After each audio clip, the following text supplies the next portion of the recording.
go. Okay, so hello, ladies and gentlemen. I am Seamless, and today is Saturday, which means it's time for another live stream. I've already recorded the FL Basics that's supposed to go out today, except that uploading it destroys my internet, which means I can't be doing that while I'm doing this. So when I'm done with that, I will, in the next hour and a half, I will endeavor to upload that. For you YouTube archive people, you weren't around the pre-show where they suggested that I resampled the Ruffles bag that was on my couch. And I did.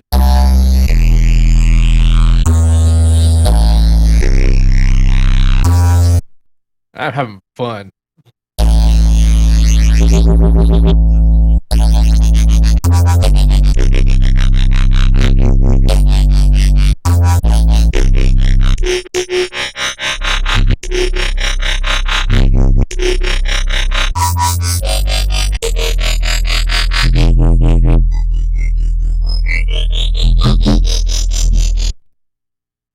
That's just ridiculous.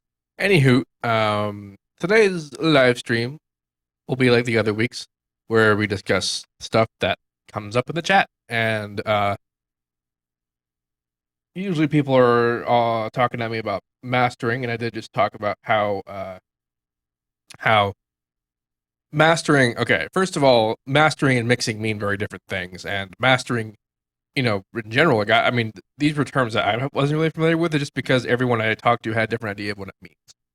But if you actually look up the terms, the way that it discusses it is that mastering actually has very little to do with like the way that we think that it affects the sound. It's really all about making sure a product fits where it's going to go. And by the product, I mean the song.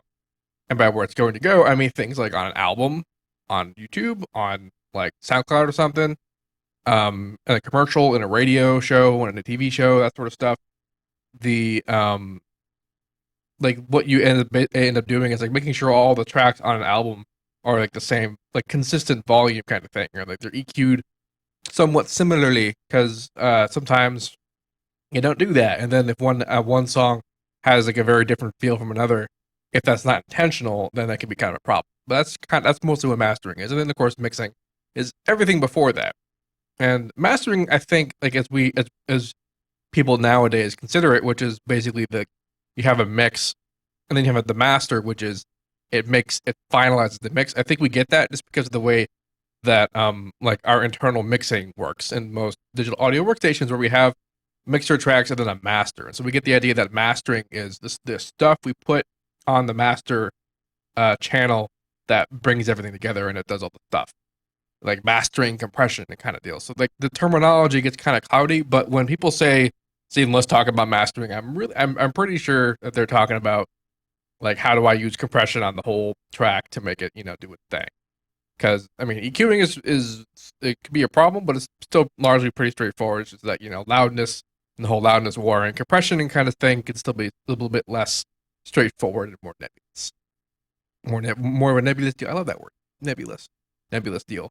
Of course, that's just my understanding of it. Doesn't necessarily mean that it's correct, because really, what is correct? So I think I actually want to see. Okay, one of the reasons why I held off on talking about Maximus in like a full-fledged tutorial is because I wanted to talk about it in context of how to approach it from already understanding compression. And so like my plan was I was going to start off with a limiter, because it has the built-in compressor, and then limiter is also a different kind of compressor, and that was going to be fine, except that Maximus doesn't really work in the same way. It actually kind of does away with most of the common methods by which compressors do their thing, and I think it's better. I think it's more intuitive the way that it handles it. But I wanted to make a tutorial that was a way to get into how Maximus works based on what a person would already understand about compression. And now I'm starting to think that this might not be important. Like that, like understanding compression as a whole is good, but I think I could just probably talk about Maximus in the sense of just how Maximus works. And then you can learn about compression through Maximus, which I really actually think is easier than that. It's kind of like learning about EQ, like equalizing by using parametric EQ2 first. I think is actually pretty good, because doing it by ear is a skill and it's a useful one. And I mean, doing it by ear, like, if you're in like a live environment, it's pretty much the only way you can. And so if you can do that, it's really awesome. But like if you're working like in FL, having the visual ability to see like where the sounds are. Like if I wanted to get rid of that boom bing kind of sound, I can see that it's happening right there.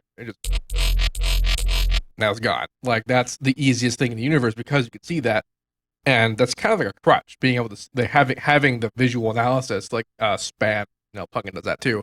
Having that analysis, doesn't necessarily teach you about how to do it by ear. So I'm just thinking that like Maximus, which like you directly control the in-out graph, what you used to do by messing with things like the threshold control, the ratio, the knee, all that sort of stuff. Like these all do things to the in-out graph, but then ImageLine was like, you just mess with the in-out graph. And I mean, not only does that make more conceptual sense, but you were also able to do more interesting things. And like in the pre-show, there's this whole discussion about basically making a noise gate for my voice, which you can kind of hear now, because there's silence. There's silence in between my words. Great. So yeah, I will talk about Maximus. That's what I'm going to do. And to facilitate this, I'm going to make a really shitty drop right now. I'm going to use this Ruffles sound as my main bass, because why not? I haven't been looking at the chat. I had the stream open just to ensure that it's actually still working. But I'll ask your questions and stuff after I make this example. And I use my snare that like.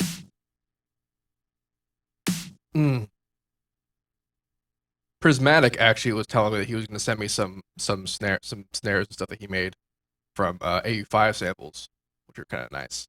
I like him. He's a nice guy. I'm like forgetting what I'm doing right now. Hats.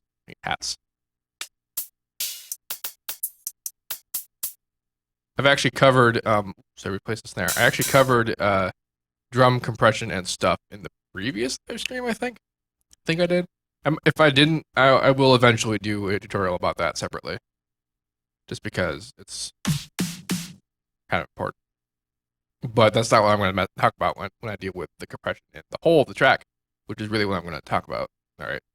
Dubstep, why not? All right. Boom. Snare. Oops. Hats. You can be 2 and you can be 4. The fuck? That was not the hat I wanted.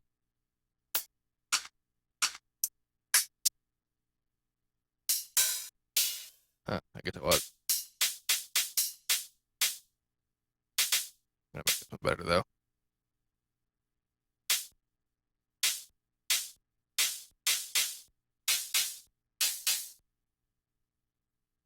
Go, just you go away.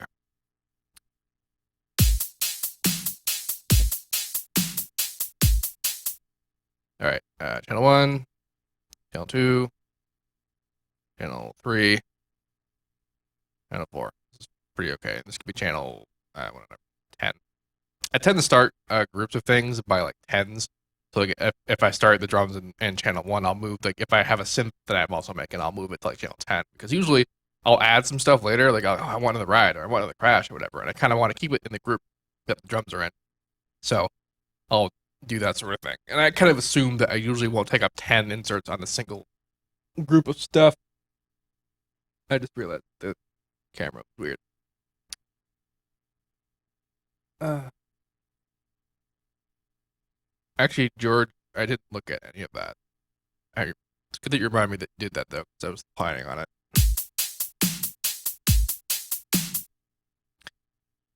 So usually what I do is I'll set buses for things. I only have one kick and one snare, so the kick and snare get, whatever. And then the hats are going to go their own thing. And then the hats will also get hats verb, which I will route it into you see I have it going out the master and then also going out this extra one. And this extra one is going to have a reverb on it. Just reverb 2, whatever. I'm going to kill the dry signal, so it's only the wet signal.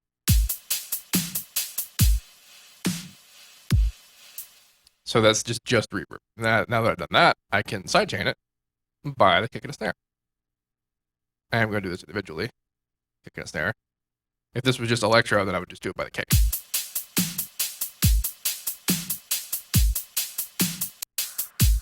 That's a filter. That's also about something you can do, by the way, is that you can filter the reverb and like delay it, apply other kinds of effects and stuff on it because it's separate. And it won't be affected. You also saw that I turned down the attack and the ahead time of the limited section, and that's because by default there's a 2 millisecond attack time on a limiter, and that actually delays your audio by 2 milliseconds. Like it will stop the sound from playing.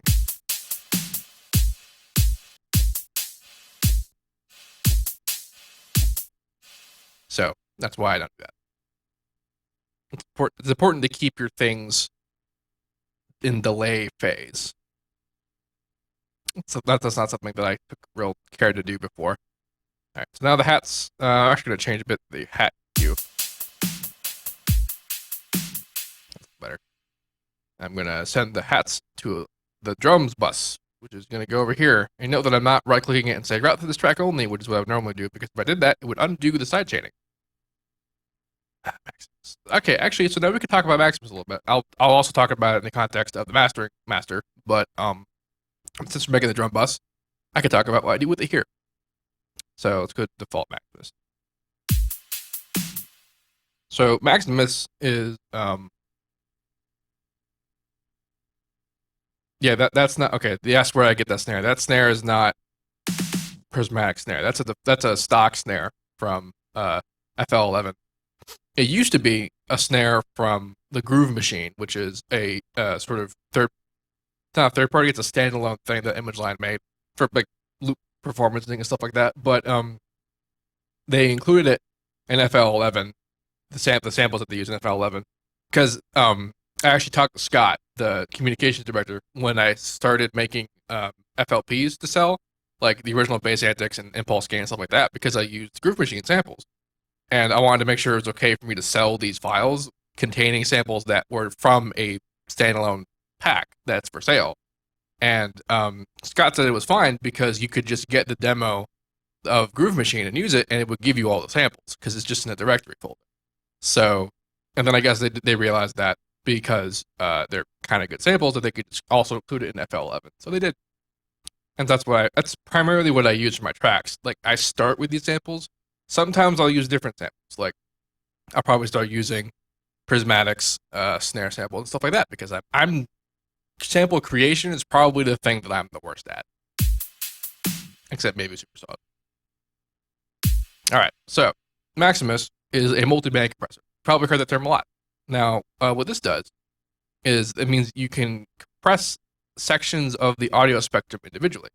Now, what's cool about Maximus is that if you go over here to this bands tab, it'll show you where the cuts are on each individual section of audio. And you can grab it and move it up and down, and it will change the amplitude of that band that you're selecting. And it can also move the cut, which you can select here. You can also tell it to be 12 dB or 24 dB filter cuts because these are live. This is not linear phase yet. So that becomes a thing. So you can do that. Now, if you play it, nothing special happens, but if you click this circle here, you actually get the visualization that you're used to seeing in EQ2. Now, right off the bat, I could see something that I want to change, which is that I want the low end to be primarily about bass and like kick bass. But the snare is also kind of bleeding in there. So what I'm going to do is I'm going to change it to be just below the snare. And I'm going to go into the snare, and I'm going to high pass the low end.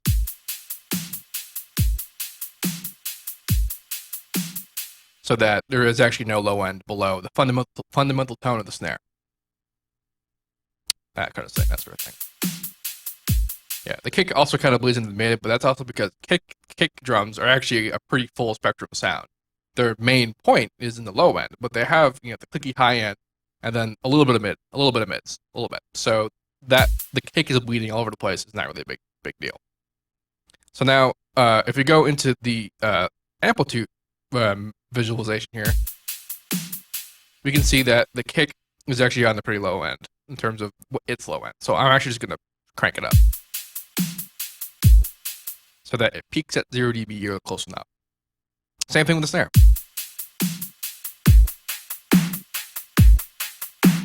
I'm going to make the snare up there too.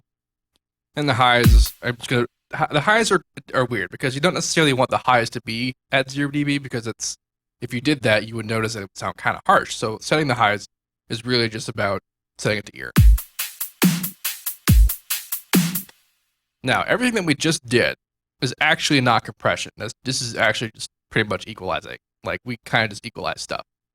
Now, the beauty of multiband compression is that because these are split up by bands, we can compress them independently.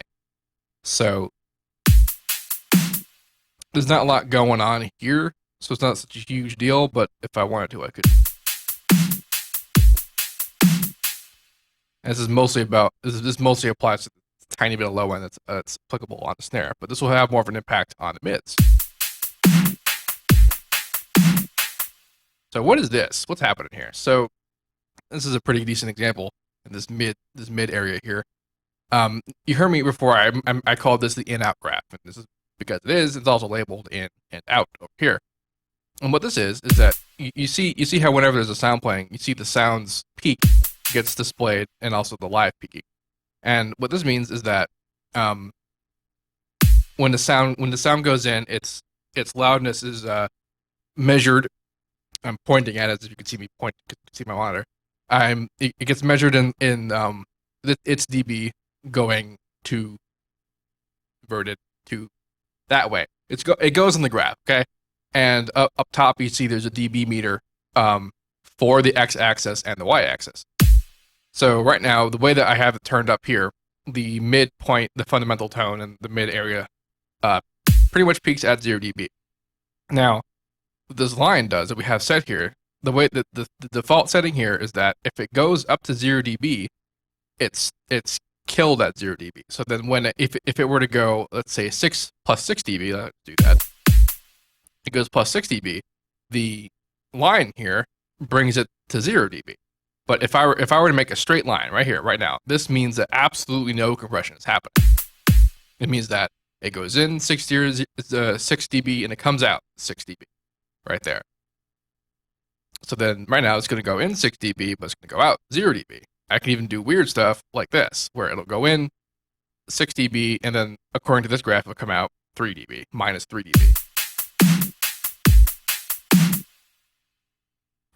Now this is interesting because what I've done here, just moving this around, this is basic limiter setups, where the input below 0 dB is not messed with, is not changed or controlled at all.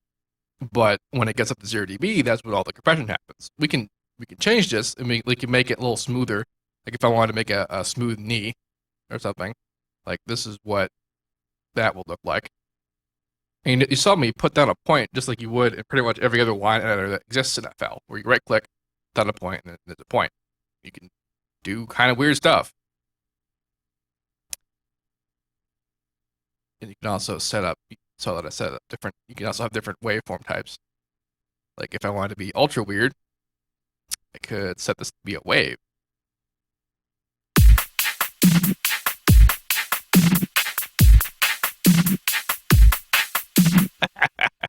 God, that's off. Okay. Anyway, fun stuff that you couldn't do in a normal compressor setup with like the threshold and knee settings, whatever, or stuff like this. Well, actually, I think this particular example would also be possible, but this is a little bit more intuitive. What's going on in the chat?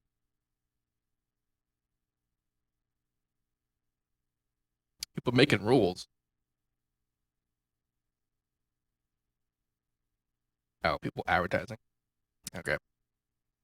Eventually, I might do mods and something like that. George was talking to me about having mods, and he might be a mod, so that could be a thing in the future. But I'm not gonna worry about that right now. Anyway, so if I do this kind of curve. Now, the way that this is represented in the input like the scrolling graph here is that we have this white value, a purple value, and then a green value.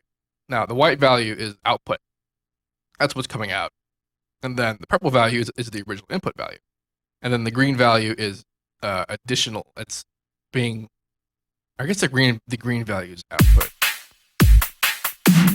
It used to tell me, oh yeah, it's this, show band output peaks. Yes, so green is output. Purple is input.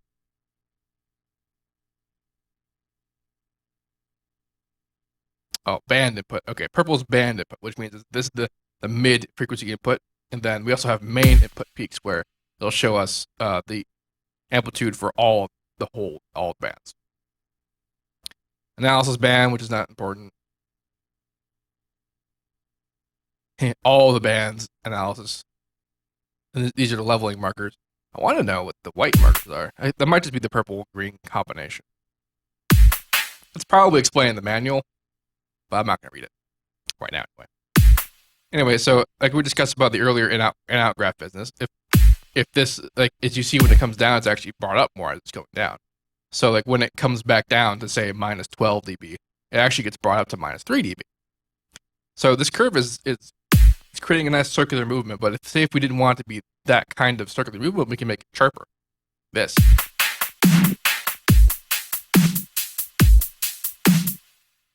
This accomplishes something known as transient shaping.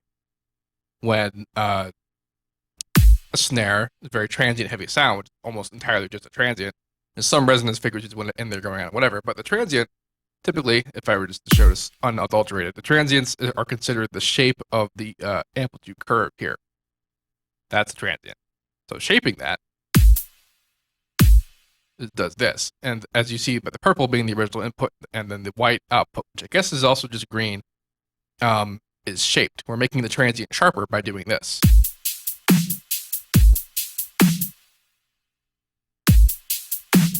I'm actually going to solo the mids.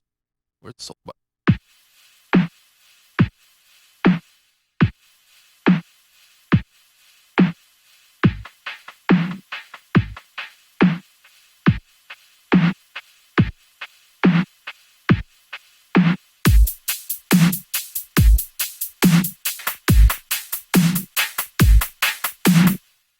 And other weirdnesses include taking this point and bringing it up, like so.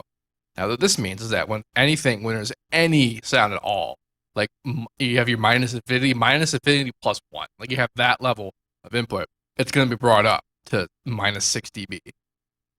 Of course, the sample ends pretty quickly. Sometimes I'll do that in the highs. And kind of thing. But you can have pretty extreme and oftentimes weird, compression curves. Now, the beautiful thing about this, though, is that it's only happening per band, which is great because this means that, like I said when I mentioned the transient shaping thing, like that is only applying to the mid frequencies. It's basically ignoring the kick. It's only pretty much happening to the snare. And this means that when I have high, crazy input volumes on the bass, it's not affecting the other bands. And this is important towards maintaining a transparent EQ or transparent compression on a track, which it's funny that I say that because what I'm doing right now is not transparent at all.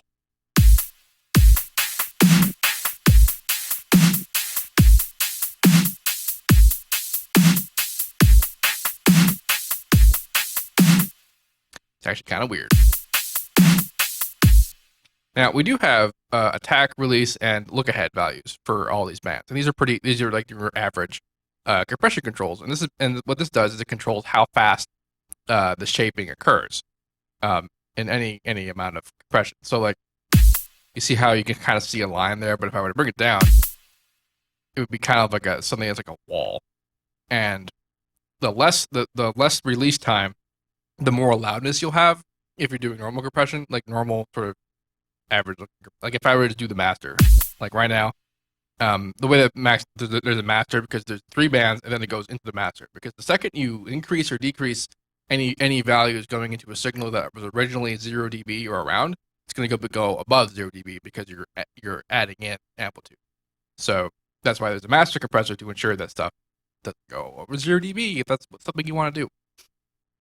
If you wanted to be really super like transparent about it, what you could do is you could turn the compressor off for the master, and then what this will do is it would basically only apply overall the three band compression, and then if you're really careful about the pre and post values for your gain levels, you can make it zero out to 0 dB on the master, and that would have a very sort of transparent effect on your compression. Pre and post, by the way, the pre-gain, this is how much gain is going into it that it's compressing, and then the post is basically correctional gain. So like if I did this, I had like super compression that's going down and like keeping it that way, then I can bring the post up so that the gain is back at audible level. That's kind of what that's for. Okay. Yeah. So anyway, attack release curves. You can kind of see that there's a little bit of purple going on in there, which means that output is less than 0 dB. So like, despite the fact that it's going over 0 dB, and we're compressing it at 0 dB, there's actually pretty much a lot of it that's not anywhere near 0 dB. Like this is actually like minus 3 dB. And that's because the release curve on the compressor is as such that it can't go back. It can't bring it back up fast enough. So then if I bring the release down, we suddenly see that there's less purple underneath 0 dB, which means that there's more of it that's outputting at 0 dB. Now, sort of like the secret weapon of Maximus is the soft saturation, which is this module here. This is also present in the limiter. And the devs have told me that what this is supposed to represent is tape mastering, like sort of saturation, high frequency sort of saturation. And that's cool. I don't really know much about that testing. I don't really know much about that, but I do know that this basically gives you free compression in the form of distortion. So as you see here now, we have purple above 0 dB, and then it's like flat. It's super flat, hardcore 0 dB right there. And as a result, you also heard that it was distorting. But really only when the kick happens. In fact, when the snare hit, it didn't really sound like it was distorting, did it? Well, it still is, but the sound is so it's conducive with how that sound sounded in the first place that it wasn't really bad. It's not, to my sensibility, it's to my ears. So, I could turn it down a little bit. Or I can introduce a little bit of compression. So what this is doing is that it's a combination of high release or fast release compression and the soft saturation. So there's a little bit of this distortion going on, but there's not so much that it sounds bad on the low end, because bass distortion doesn't really sound very good. Like if it was just bass frequencies kind of deal. So now the bass sounds pretty good.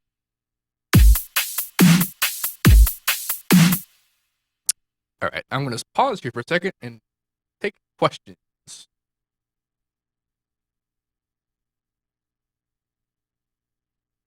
Who's got questions? Do I prefer Skull Candy or Beats? I don't know what either of those. Oh, headphones. The last pair of headphones that I had with any seriousness were Sennheiser 280s, 280 HDs, and they're like destroyed. They're like my dad got them for me for my birthday back in like 2006, I think, and that was also back when I lived in an apartment, so I kind of needed headphones. But I haven't really used headphones pretty much forever. I can tell you that BT uses Beats. I'll tell you that. All right. Aether Dubstep asks, can I do a short tutorial on compression and Maximus? I suppose you know the answer to that question, don't you? Seamless, would I resample a death growl? I think I did once. It doesn't really work out really well. I guess I must not have done it very good. I might have done a decent job, but oh, I might show you that later. Oh, I have a thing, kind of thing. That. Okay, people asking me lots of questions. And does anyone have any questions about what I just said about Maximus? Like any of the sort of compression stuff about the stuff that I've done so far? Does anyone have any questions about that? Just focus for a second.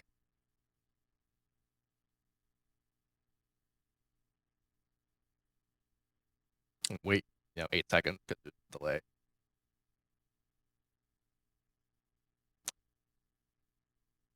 Official Lillard says, it makes sense. Move on, mate. What's the deal with the head? What's it actually do? I mean, it can actually look ahead. All right. George is asking what's up with the look ahead value. I am a producer, guys. Asks what's the simplest way to get max loudness and Maximus, and the simplest way to do that is to turn all the knobs up. Not gonna sound very good. So yeah, look ahead. What the hell does that do? Look ahead actually does look ahead. Like it analyzes a bit of the data ahead of time to create a more reasonable compression curve. And the reason why it's able to do this is because of the attack time. And if you increase the look ahead value, it's going to increase attack time as well. So you see here it has the LMH look ahead delay. This is what this is. And that's the look ahead values for the low, mid, and high. And you see with this weirdness going on here where like the output is kind of like a hit. It's like later than the input. That's because when you turn it up, it will delay it and it will use that information to more accurately compress stuff. But it is only able to do that with, noticeable delay. So that's why the values are usually pretty low. So that's what that sort of stuff does. And if you do elect to use these things, you need to pay attention to your attack values, delay values across everything you do to ensure that stuff, like when you have a note hitting on one and a kick hitting on one, you want to make sure they're both hitting on the same one, and one of them is not 2 milliseconds later than the other. And this is more important for something like electro, where the beat is like, brr, brr, brr, but there's also a snare. It's like boom, snare, boom, snare. And I used to not pay attention to this stuff, and then there'd be noticeable like boom, instead of like a snare hit. So that's why that stuff is important to realize.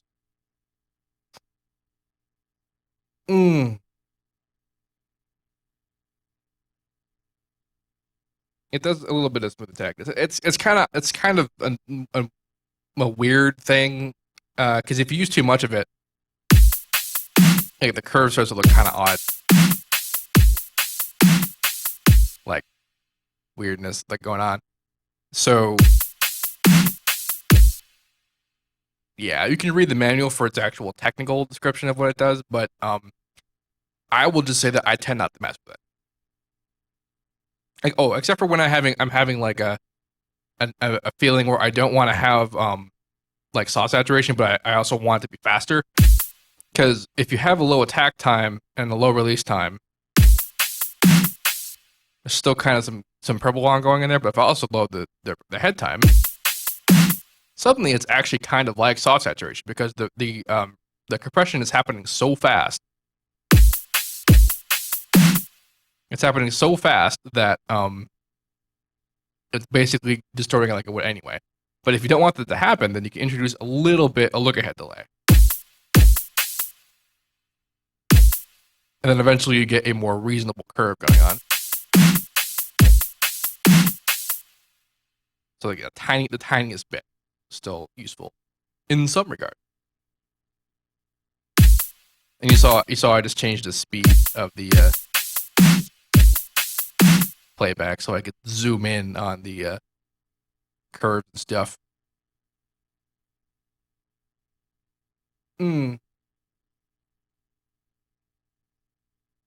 All right, people talking about weird stuff.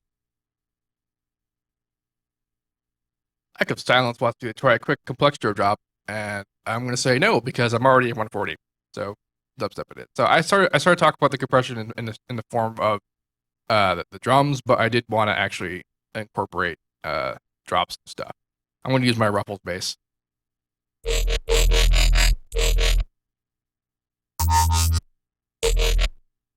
Is this actually the bass? Yeah.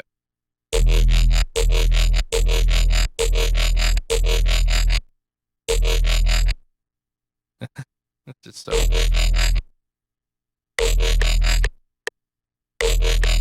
All right, now it's kind of in time.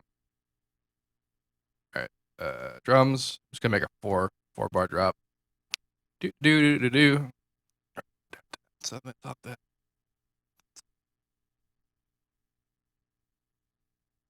Yeah, I'm gonna do that. This is gonna. So these will start 4. And then I'll do not GMS. I don't really care about you. No, a clone was not what I wanted. All of you die.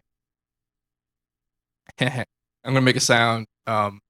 Okay, actually, I want to try an experiment. This was something I was talking about earlier. Someone actually said, "What could I resample a death growl?" And I remember I actually recorded someone today. A band. They're a prog metal band, and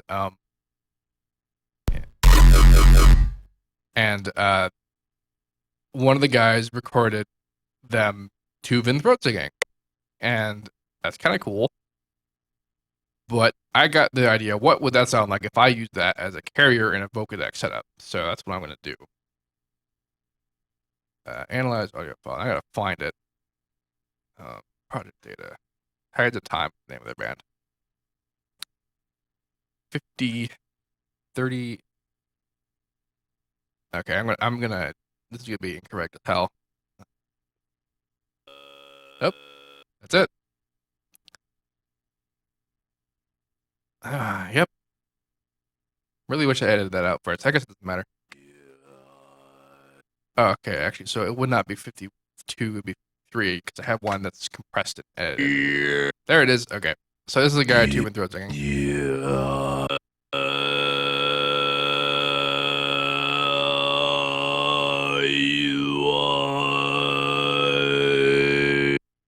I'm gonna make this a carrier. I'm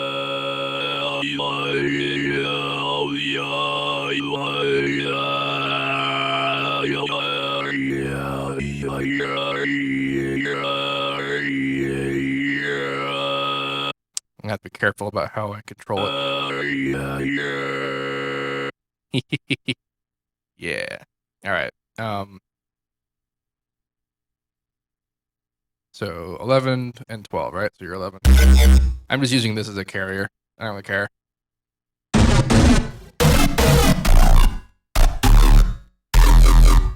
I'm assuming we're an E. Yeah, we're an E. Whoa. Do I not have a snap? I don't. That's because I was trying to record my kit, and if you record MIDI into FL with the snap engaged, it will automatically quantize your MIDI at the recording. It's not something you can undo do that. Let's choose an ARP. This is just something that's going on in the background. I'm just basically gonna fill the drop with stuff. There's gonna be a lot of stuff in the drop, and then I'm gonna try and make it work. The mastering is my plan. Someone asked what happened. Is something happening? Is something bad? Nope. What? Okay. Are things good? Like, is there a problem? People are still talking about dynamics. I want to be very clear that I understand that when I compress things over much, that it does ruin the presence of dynamic range, which there's things about it. People were talking about it pretty plenty during the that one thread that popped up about it, but I know that this is happening. I know that. I don't really care. I kind of like it being crazy like that.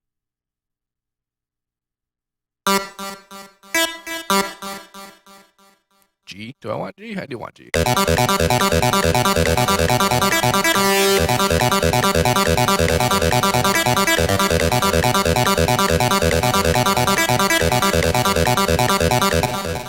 Don't need a metronome. Doesn't need to be that loud either.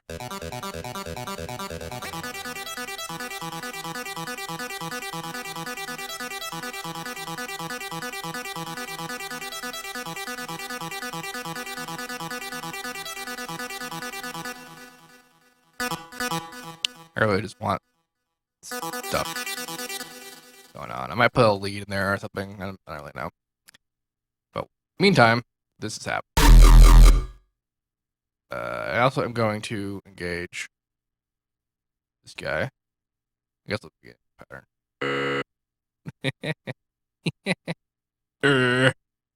God, it's so good. Alright, control time position. I control time. Now I want to make very slight adjustments because this is a very long file.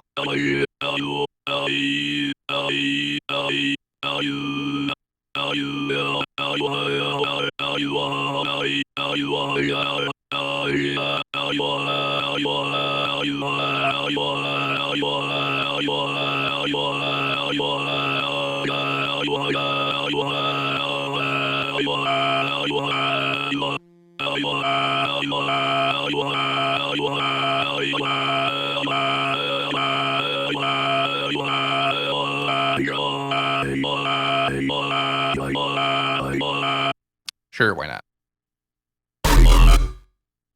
Alright.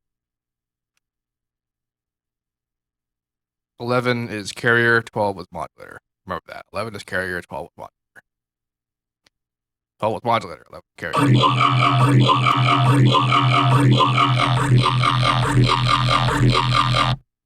Not bad.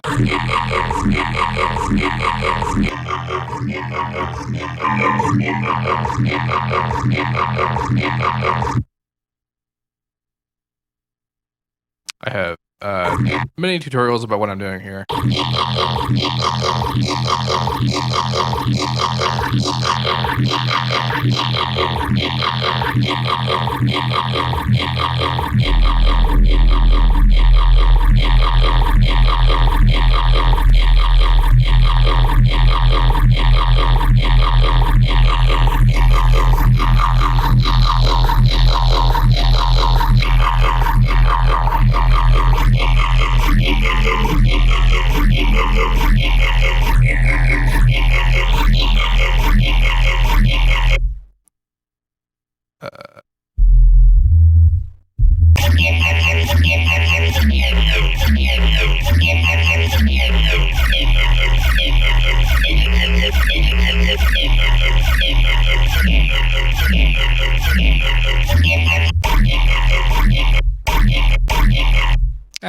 That's fine.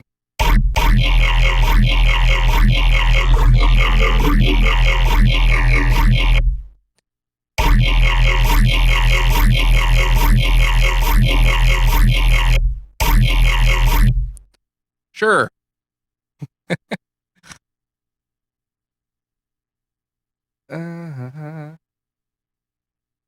Okay, you guys are talking about sub bases, and I'm actually going to bring up a point as to why I don't do that. I'm not saying it's wrong. In fact, actually, a lot of times I probably could have done it in a way that it would have benefited things, but I could show you why I can get away with not doing it. And this will have to do with the master compression kind of thing.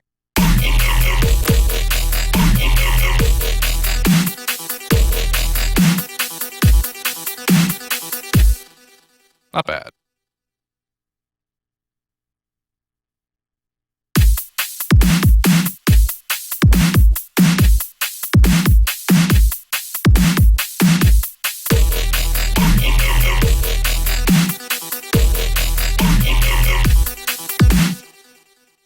Stuff. Make unique.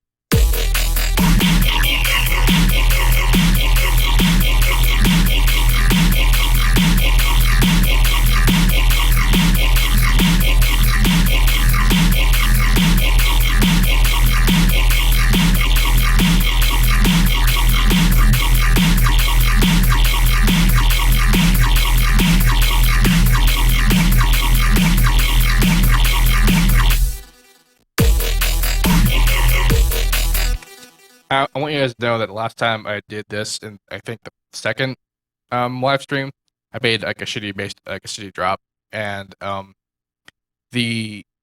I put the video up on YouTube, YouTube actually keyed into that crappy drop and labeled it as a infringing piece of artwork for a track called Electrocution or Electrocutor or something like that, and I think that is just the funniest thing.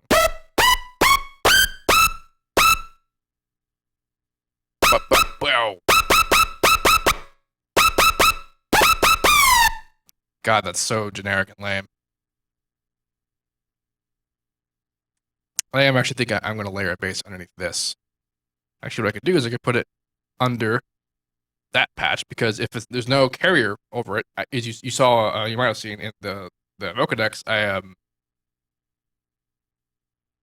and the carrier, I actually I put the low pass filter that it has on there kind of low, and I also turn it up really high so that whenever I play the sound, there is bass coming out of it, and that means the sound in general is more reinforced. But if I play it without the modulator, all you're going to hear is the bass. Could probably put it, in the right key.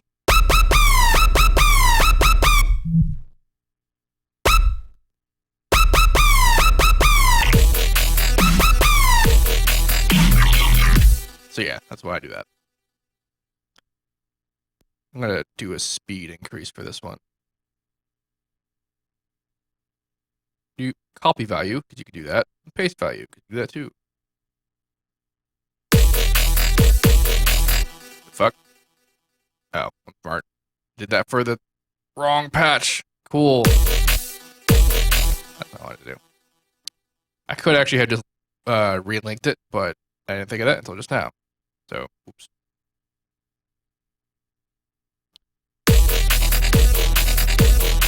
There it is.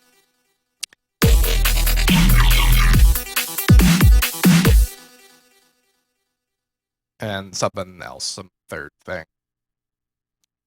I'll just use one of my presets. Sure, this one, why not?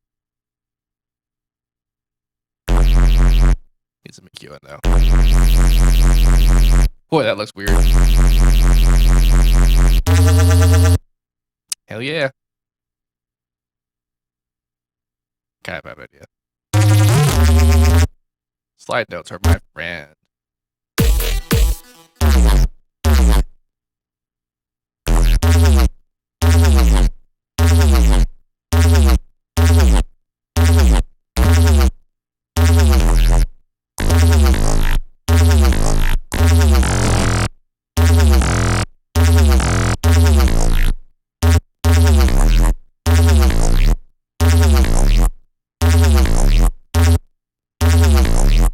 Almost done.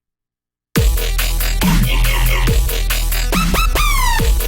it's just so lame. I mean, it's important that it's happening, but God, it's so lame.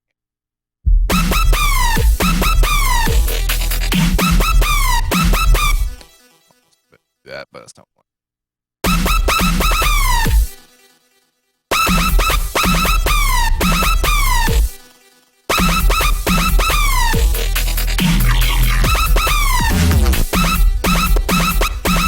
I didn't put it in the channel, did I? Nope. The master.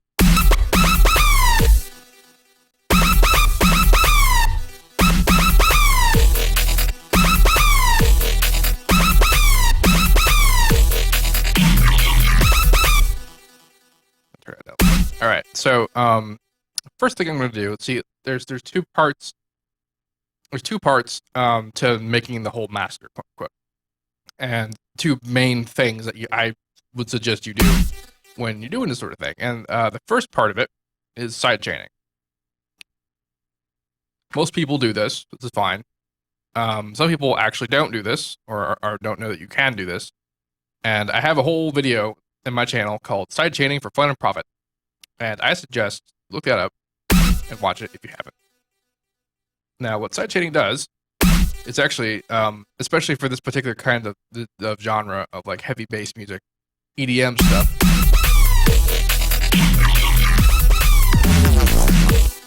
I'm gonna make that up though. God, like I know I'm trying to make an intentionally crappy drop, but like it just hurts.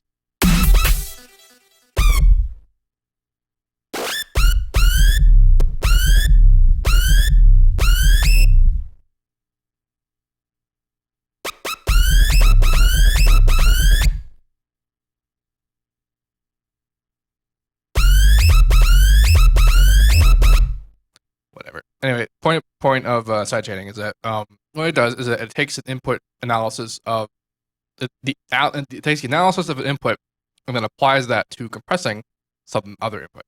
And I like doing it using the Fruity limiter. If you go to the sidechain, you see here a list of inputs.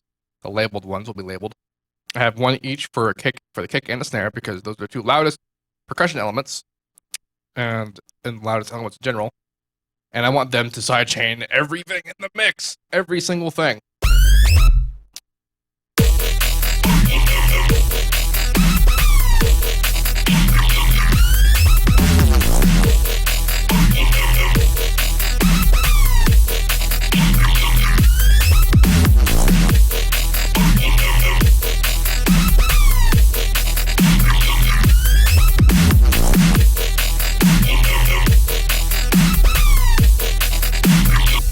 So already you can see pretty clearly how that increases the punch of your track. And if we're going to talk about like those weird vague terms of like warmth, punch, and crisp, and that kind of stuff. Punch is primarily the impact that your percussion sounds have. Like a kick and a snare, punchiest items that ever happened. And you increase punch by literally having it punch your mix. It's punching holes in your mix. It's like fighting your mix and it wins. Your percussion is always going to win that fight. We're just kind of helping it along. You also might have noticed that in the limit section, apart from doing the attack and the head change so there's no delay, I also took the ceiling and brought it all the way up because I don't want it to actually compress anything other than just by the kick and snare. I don't want it to compress levels.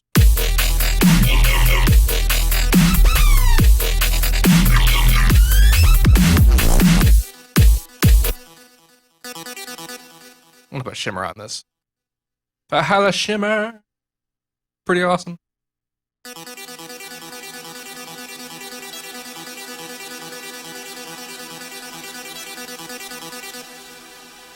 reason I do that is because it creates a lot of stuff happening in the mix. And I want stuff because this is really where multiband compression shines, when there's so much stuff happening. So, now I have a track, alright? Whatever. This is actually kind of a look into how like my process worked anyway. Like I create the drums, I make the sounds, I arrange the drop, and then this is when I would make my mastering chain. And then I would make the rest of the track once I had this mastering chain in place. So, much like what we did with the drums, I'm going to look at the bands, and look at the analysis and see where it gets the snare lie, which proved to be pretty identical to the percussion.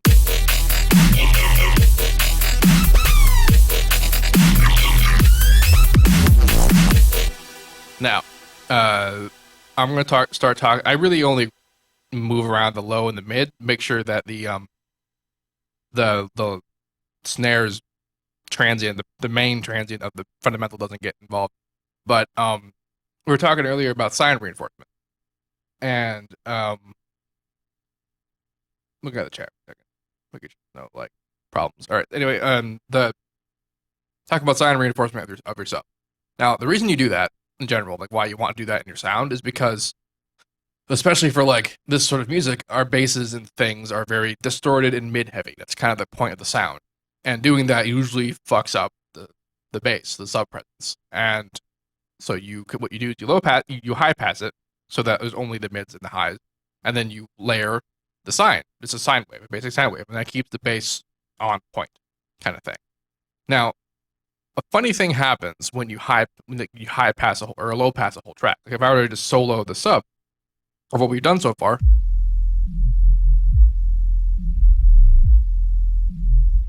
weirdly enough, even the basses that were designed and distorted, if you just solo it, it turns out the lowest frequencies are always going to be straight up sines. Like if we look at the little analyzer here, these are sounds that are distorted all hell, but they're still there.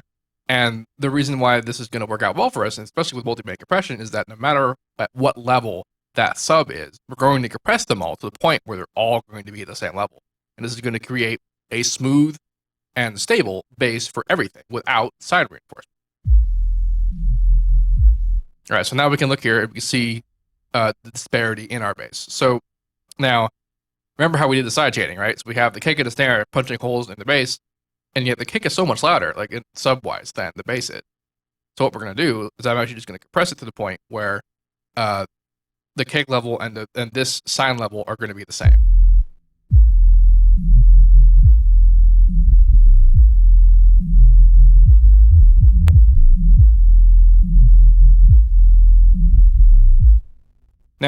you could probably hear a little bit of the artifacts going on in there, like the distortion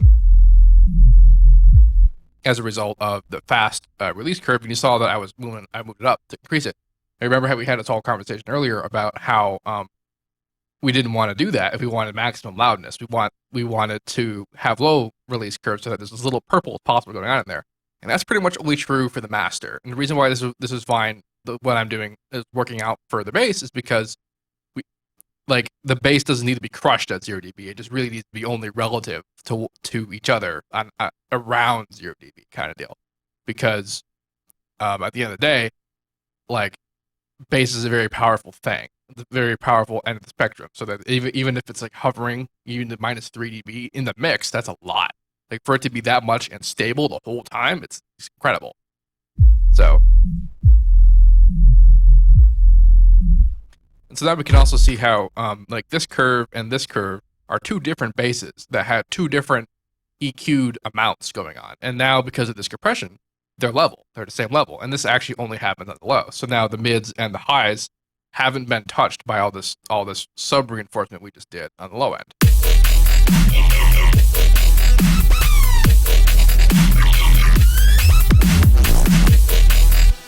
All of our bass is now suddenly stable, including the kick.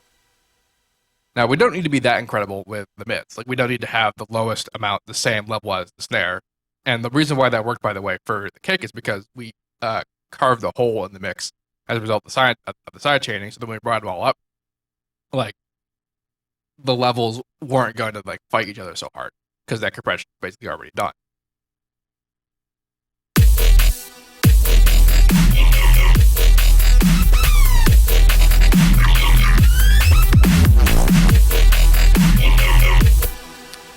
A little bit of mid, not a huge amount of highs. Something else I want to talk about these bands that we didn't mention when we did the drums. Every band, including the master, has this stereo separation knob, and so if I go all the way to the right, it's 100% mono. I go all the way left, it'll accentuate the stereo presence more. And what I like to do is on the low end, I mono, because I want the sub, again, for the sake of stability, to be 100% center. I don't really think there's a big problem with that going on. There's no real problems happening with that here, but I still want to do that. And then, however, for the mids and the highs, I actually kind of want to accentuate it a little bit more.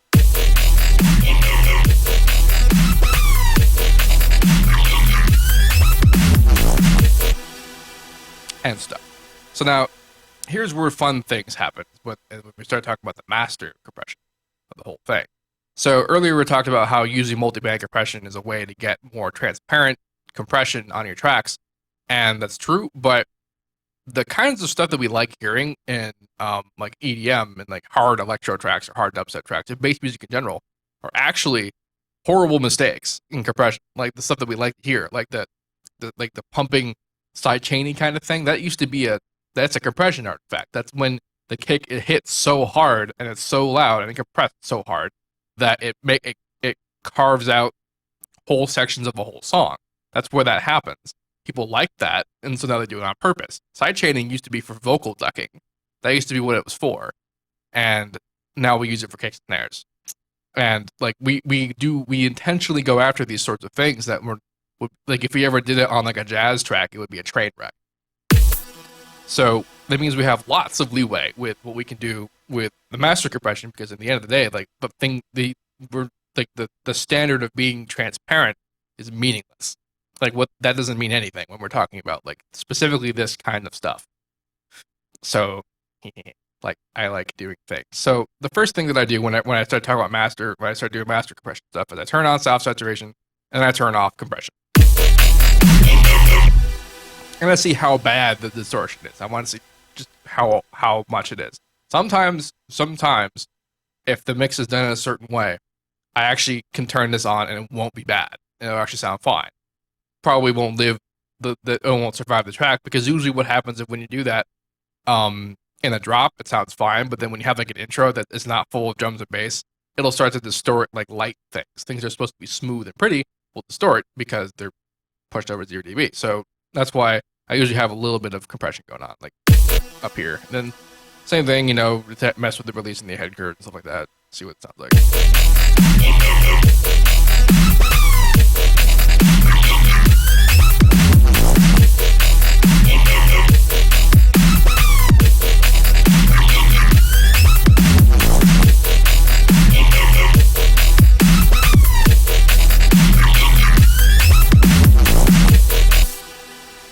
mind you, this all sounds terrible because I didn't do any kind of equalizing on the kicks or snares or any of that, and the hats are terrible, too loud actually. And, all those other mixed considerations, which are all they're kind of objective. They're not objective is what I'm trying to say, in the sense that in order to make this work for you, like the actual normal mix properties have to be good.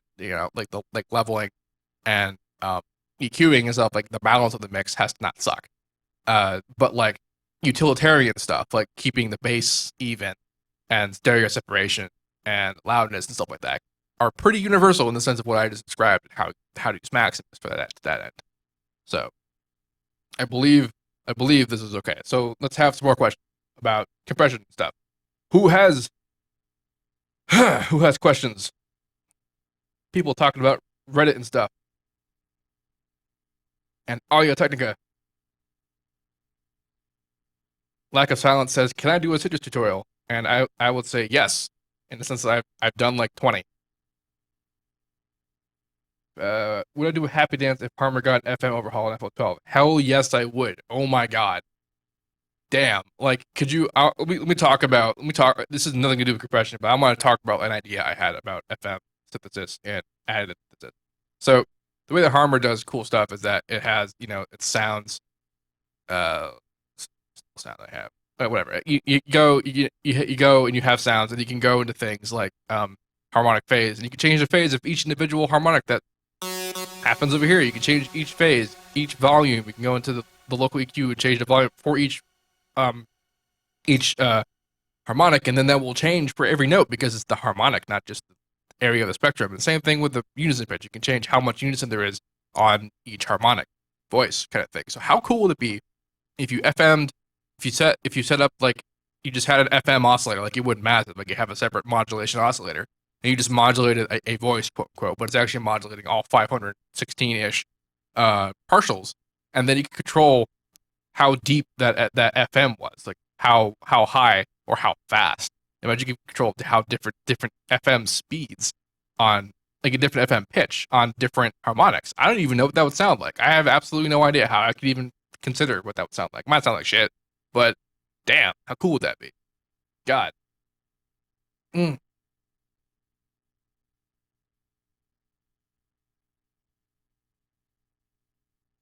okay. If I'm sidechaining and I want your snare to punch holes in the rest of the mix, do you put the limiter in the snares insert? Asks Aether Dubstep. Okay, no, you don't. I did discover how to do that, but you put the limiter on the thing that you want sidechained, and then you route the snare into that, and then the limiter accepts it in the sidechain input, like this one where I actually did use the snare, and then it will sidechain the thing that you want sidechained based on the threshold and ratio setting. Like so. Yes, my back wall keeps magically changing colors because the camera that I use automatically changes ISO and white balance. That's what it does. Arsenal 2 Wins asks, do you think instrument panning according to an orchestra is a good concept? Sort of. I mean, I often ignore that, honestly, in the idea of like, the strings are going to be on this side, and then the lower strings are kind of in the middle, and like the brass up here, and there's other brass over here, and the choir is just all behind everything, and then over here is the woodwinds, and then further back up is like the other stuff, that kind of deal. That works well enough, I think, in live purposes, like when you're actually physically watching an orchestra. But I don't know how well that works. I mean, I guess recordings are fine. I like recordings. I listened to the Four Seasons recently. Vivaldi's Four Seasons. Very good. Summer, and especially.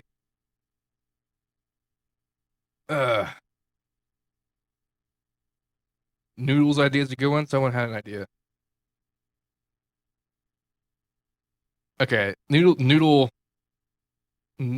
out jar says, it's not really a question. It says, since I do a how to bass every Friday, how cool would it be if I did how to lead every Wednesday or whatever? Well, I could do that, except I would run out of ideas extremely fast because I'm not a lead scientist. Bass is like my main focus in life. It's like the most thing that I do. In fact, like everything else I do just kind of stems from that sort of thing. and like how to do leads and things. Like I don't know as much, nearly as much like theory or whatever as to how that kind of stuff works. So I would not. That would not be a series that lasts long. I have two. All right, I have two how to leads in my channel, and like I did because I did originally want to start like a series kind of like that back when I was more freeform with like when I posted stuff, but didn't get very far. I like making sounds orchestrated. You can be songs in it. Great.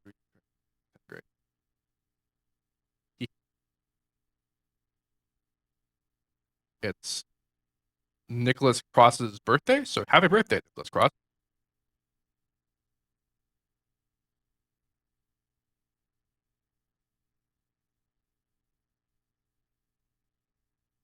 Perry, the producer, says, "Can you do a how to drop?" And I'm gonna answer that by addressing people who want me to do like how to dubstep or how to electro, how to make genres of stuff and how to like arrange things. This is really an arrangement question because I spend most of my tutorial talking about sound design. So take that, and then you want to make a drop with stuff, then it becomes how do you arrange it?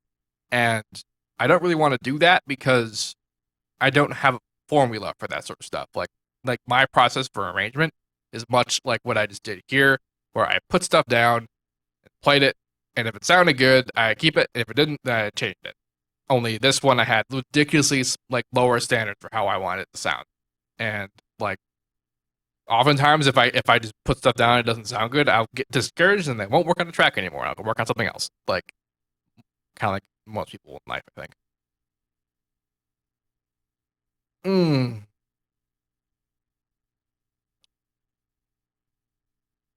Cape Cape Docian underscores asks. Well, he doesn't really ask. He says, glitch hop bases, like the one I played earlier. Glitch hop. So, I really just use the normal bases that I make. Like using it in glitch hop again is an arrangement thing. I just turn the tempo to 110 and I arrange it more like funk kind of thing. I will talk. Actually, I will talk about one thing about arranging drums for glitch hop. Um, this has to do with a snap setting for. I'll just use Superior Drummer because I don't want to. Okay, so if I have drums, I'm going to go into the piano roll. Now I'm going to set it to 110, right? Okay, the glitch hop. I'm going to go in here. I'm going to set the snap to 1/3 step. Now this is normally what you would do if you wanted to do like 6/8, right? So instead of being one like 1 2 3 4 1 2 3 4 1 2 3 4 it's 1 2 3 1 2 3 1 1 1 that's 6/8. That's not really what we're doing with glitch hop though. Like we're not I mean it is kind of in 6/8, but in general, but really what we're after is swing. And we can kind of mimic swing by instead of putting things on a 4 beat like we would do like with these drums, they're kind of you just double time it a little bit.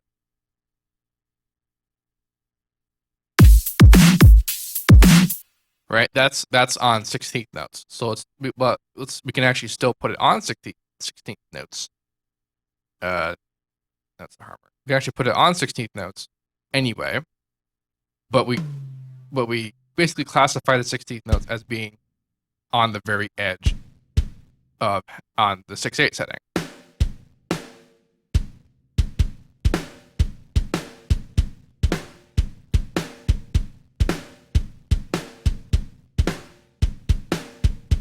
God damn it, snare, get there. So now, yeah.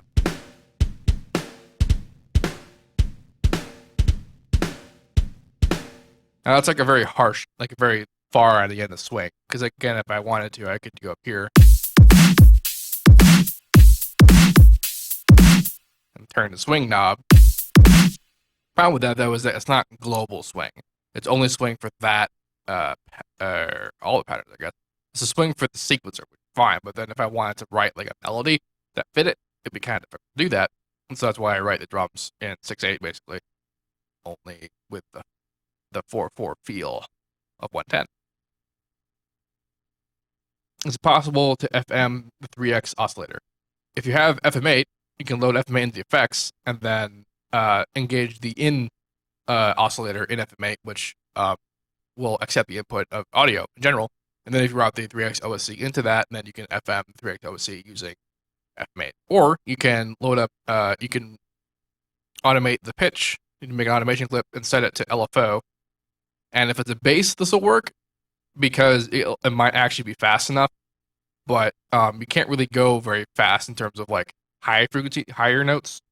So like if it's a bass, possibly, but then you have to match the speed with the pitch, which could be kind of tedious. But those are your options.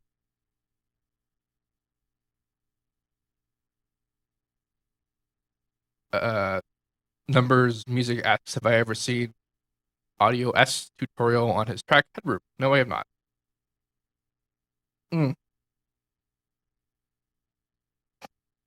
Electric Signals asks me, do I like Dragon Ball Z music? I think Bruce Falconer is the best yet underrated composer.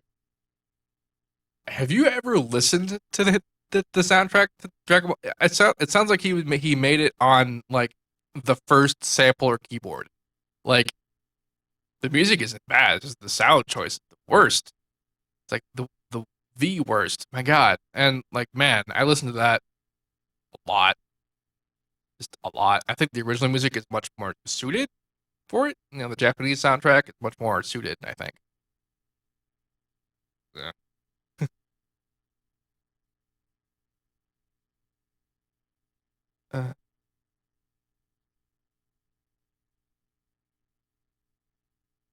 Reamps9 asks, what goes into a neurobase except the unison stuff and Harmor, which basically what goes into it. Pretty much it.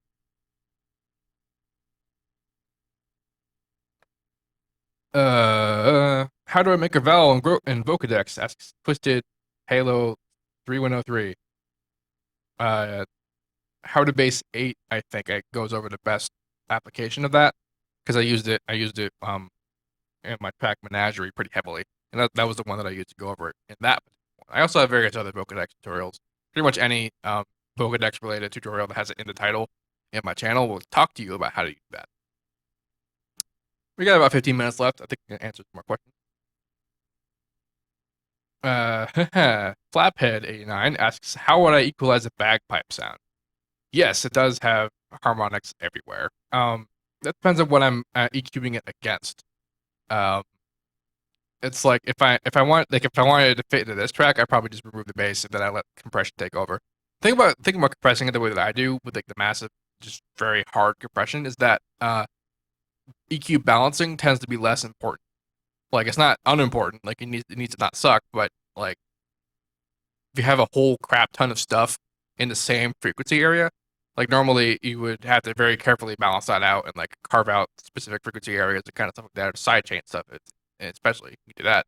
But if you have like 90 things on like the same frequency, the balance should be pretty okay, provided some of them aren't massively louder than the others. But bagpipes, I've never physically tried that, so it's my suggestion.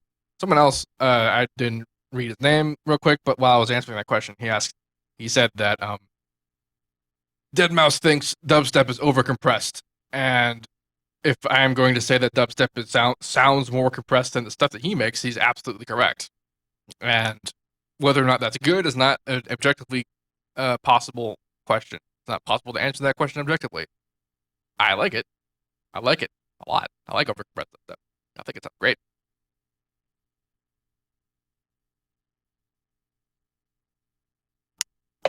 See Hafenwinger. Hafningwer wants me to explain why a saw turns into a square when I set the detune to 2 in Harmor. It's actually a pretty straightforward answer to that question, and I will demonstrate real quick. I'm gonna lean back. Yeah, I'm all comfortable and shit. All right, so if you look at Harmor, play a note. Let's play a bass note to make it more obvious. We have this sort of timbre section where if we're over here, it's a saw, and if we're over here, it's a square. So just by moving it around, we can ascertain that the difference between a saw and a square, in terms of harmonics, is the presence of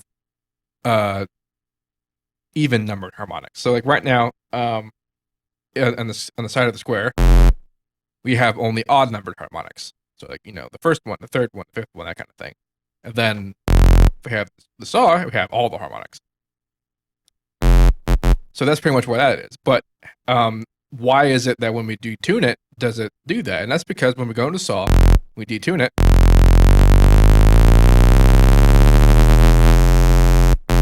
It actually pushes it to the point where it literally moves the harmonics into the same position as the original odd numbered harmonics, which again gets kind of odd when we go back to the square side, because it will still remove the harmonics to the point where the odd number harmonics are now in a much more literally like distorted area, visually distorted position. This is an extremely important difference though, because despite the fact that this and this are like functionally similar, like they sound a bit different, it's important to realize that the top one, the saw up here, gets to that position by removing harmonics. Like by taking away harmonics, and this gets to this position by moving the harmonics. Two very different ideas, because if we apply, let's say we make a unison change, and then we apply unison change in here. This is octaves of these are harmonic changes. So like the harmonics up in the fifth octave over here are now different.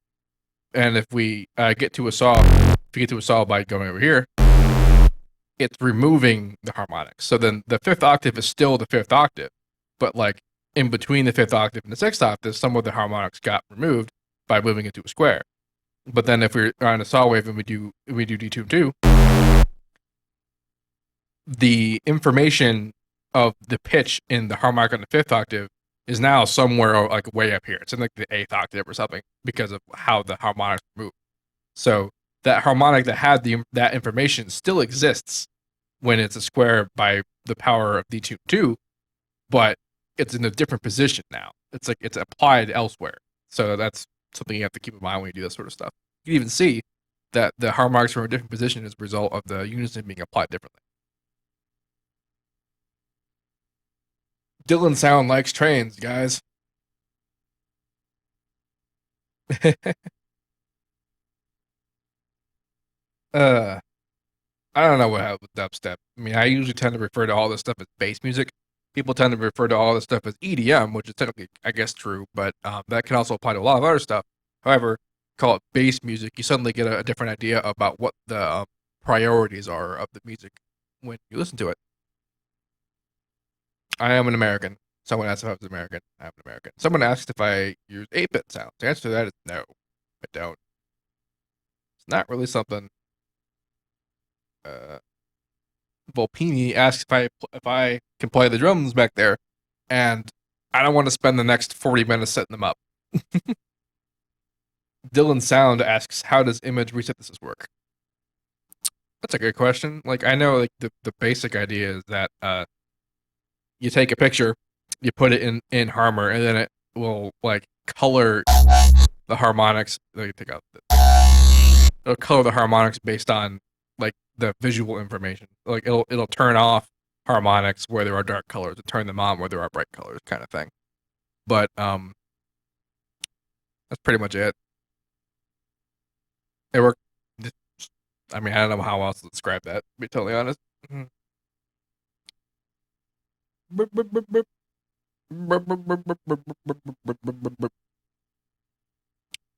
Brony7 says, here's a proposal: ambient bass music. Trying to talk about, I guess, the definition of bass music I just had. And I would go so far as to say that the original dubstep, like 2005 dubstep, qualifies as that, is what I would say.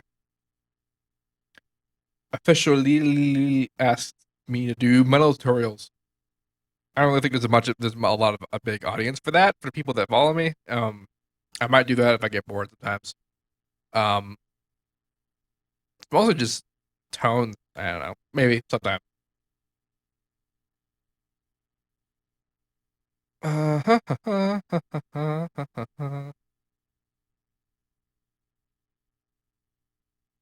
Arsenal two wins asks if I can sing, and that depends on your definition of singing. Dylan asks if I ever would consider progressive house, and probably not, because that bores the shit out of me. Chlupak the Bossmer. Chlupak the Bossmer asks, what metal bands do I like? I like Animals as Leaders. I like Periphery. I like Meshuggah. I like Slayer. I like Goatwhore. I like Skeleton Witch. I like Amon Amarth. I like... What else do I like? That's a pretty good list, I think. I like Arch Enemy. I am a producer, guys. Asked an interesting question that I can actually answer directly.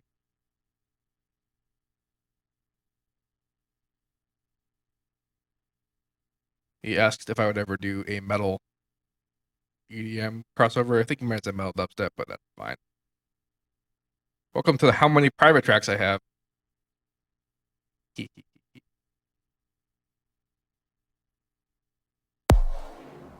I'm just gonna play for a second.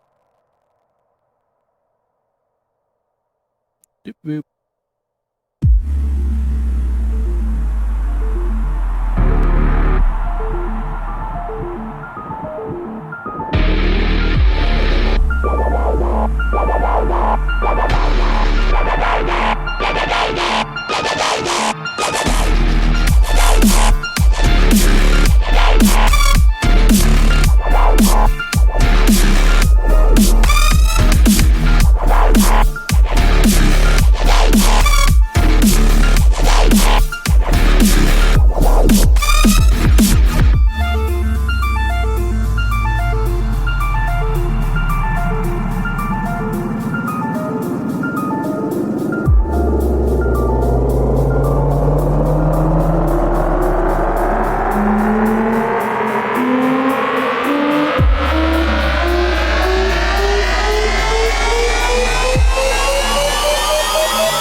That's fine for now.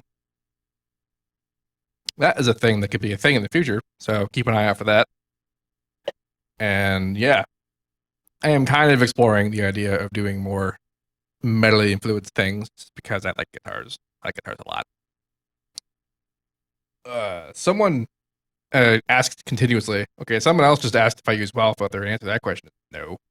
And someone asks, were my growls inspired by Skrillex? Kind of. The Vocodex ones definitely were, because before that, I had never heard anyone do that. And I wanted to know how, and then I found out how. So that's what's up with that. FM synthesis bases also were kind of inspired by Skrillex. Again, I hadn't really heard anyone do that before. That is not to say they didn't. That's just because I didn't listen to a huge amount of music. And so, I mean, someone had told me that there had been people that did that. They did the FM kinds of growls, not the bit crushing kind of yo-yo-y kind of things, but like the FM type stuff. And so there's that. The rest of my bass inspiration pretty much comes from noise. Yeah. George asks if I have any tracks signed. At the moment, no. So Arsenal asks if I can sing for metal tracks, and no, I cannot do metal vocals. Harry the producer says I could seriously market this Ruffle bass. I think there might be some copyright problems with that, some trademark issues. I think I might put that patch out. I think I might put that in the YouTube description for this video, so people can have it. Okay, we're about done here. This week's stream, I think, was very productive. We talked about mixing compression, which has been on everyone's mind pretty much forever, and I actually finally tackled it in the realm of what I do with it, because I have to make perfectly clear that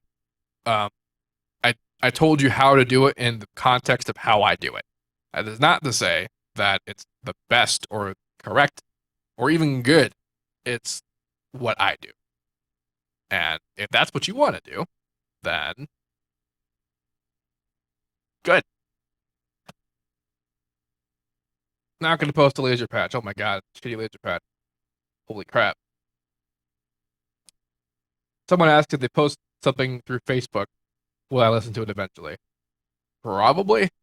Like, I get a stupid amount of messages, and usually people, their questions about stuff, or people want me to listen to their music, and I mean, I am interested, especially in answering questions, so you can learn things, and there's usually no better way than to listen to your music and then critique it a little bit. But I can't listen to all of them. It's just super hard.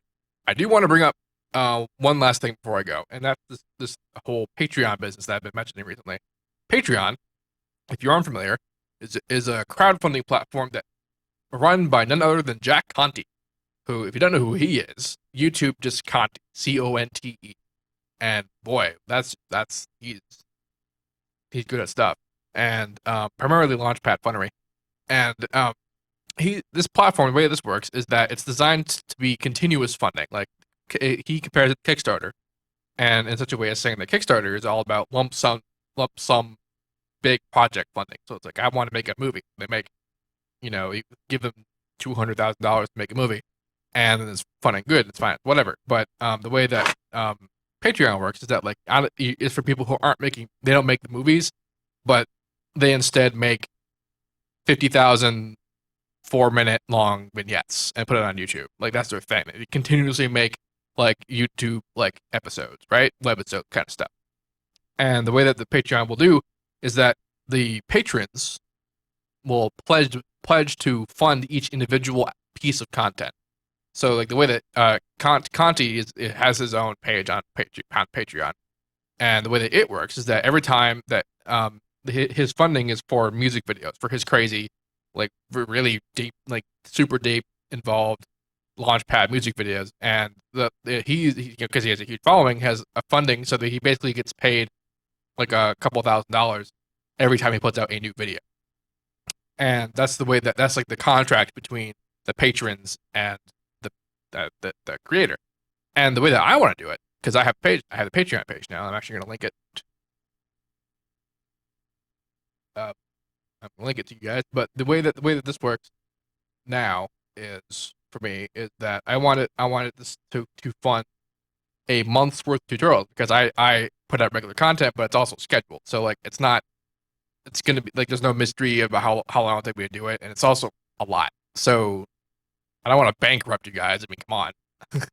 But so the way that I have this done is that I want to be funded per month of all of my videos, right? Now, like Kickstarter, this is again drawing back to the comparison, there's rewards for donating, right? So there's patron rewards, and I'm bringing this up because one of my patron rewards, one of my patron rewards is that a pretty low level one, is that I will specifically make time.